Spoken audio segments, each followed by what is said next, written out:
इस audio visual के बाद जो चीज़ आखिरी में हमने देखी, अगर ये लाजमी होगा, मुझे लगता है कि सुनील जी आप खुद ही उसके बारे में बताओ।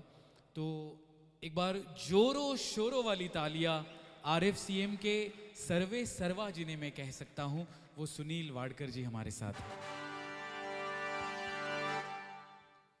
अभी 10वें साल में है हम लोग RFCM के, और मुंबई के 11 मॉल्स, 8 थिएटर्स, कंसिस्टेंट एफर्ट्स। तो सबसे पहले सारे टीम को थैंक यू वेरी मच कि हम लोग 10वें साल तक पहुंच गए हैं, क्योंकि मैंने इस जर्नी में इतने सारे ऑर्गेनाइज़र देखे, वो 2 महीने, 6 महीने, 1 साल, 2 साल में निकल जाते हैं।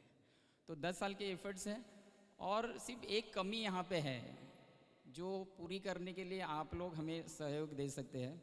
जो राइजिंग सिंगर्स हमारे पास आते हैं ना, वो सिर्फ गाने की अपेक्षा लेके आते हैं, ओनली एक्सपेक्टेशंस कि हमें गाने को मिलना चाहिए।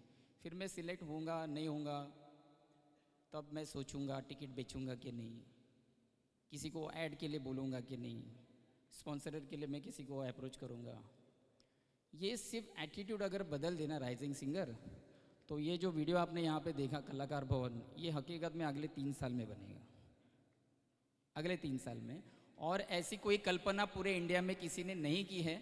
हम इसलिए कर रहे हैं क्योंकि आज की तारीख में पूरे इंडिया से हमारे पास 9,000 से ज़्यादा गायकों का डेटाबेस है, और इसमें से हज़ारों लोगों ने मुझे फ़ोन करके बोला है सर मुझे मुंबई आना है, बट मेरा रहने का कोई ठिकाना नहीं है।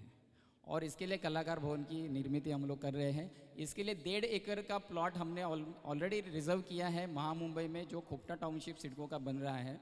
आप लोगों को पता होगा शिवड़ी सी लिंक जो बन रहा है, डायरेक्ट महामुंबई चिरले जंक्शन में कनेक्ट हो रहा है। 1.5 एकड़ का प्रोविज़न हमने किया है। आप लोगों का सहयोग मिलेगा तो डेफिनेटली मुझे 5 एकड़ 6 एकड़ में इतना बड़ा इमारत बनाने का जो हौसला मिलेगा। तो मुझे लगता है कि जो लोग बहुत ही सीरियस है इस विषय पे, नए अच्छे अच्छे सिंगर्स को मुंबई में देखना चाहते हैं, सुनना चाहते हैं, प्लीज़ हमें सपोर्ट कीजिए। Thank you very much. Sunil ji एक चीज़ खाली कहना चाहूँगा, कभी कभी ये सोचता हूँ कि ऊपर वाला, खुदा, अल्लाह, परमात्मा, हम जो भी कहे, वो किसी को इतना, रफ़ी साहब के लिए इतना पागलपन, इतना दीवानापन कैसे दे सकता है।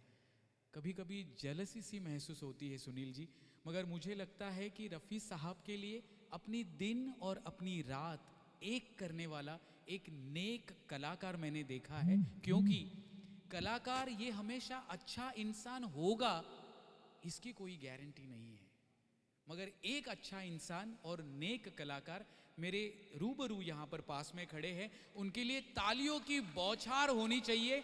हाथ ऊपर करके, हाथ ऊपर करके सभी लोग तालियां देंगे। बहुत बहुत धन्यवाद मैं आपको देता हूँ सुनील जी। आपकी आंखें नम हैं, मगर आप जो मेहनत कर रहे हैं वो पूरा महाराष्ट्र अभी तक देख रहा था, अब पूरा भारत जो है वो आपके साथ है सुनील दा। ये मैं आपको वादा देता हूँ इन सभी की तरफ से। बहुत बहुत धन्यवाद मैं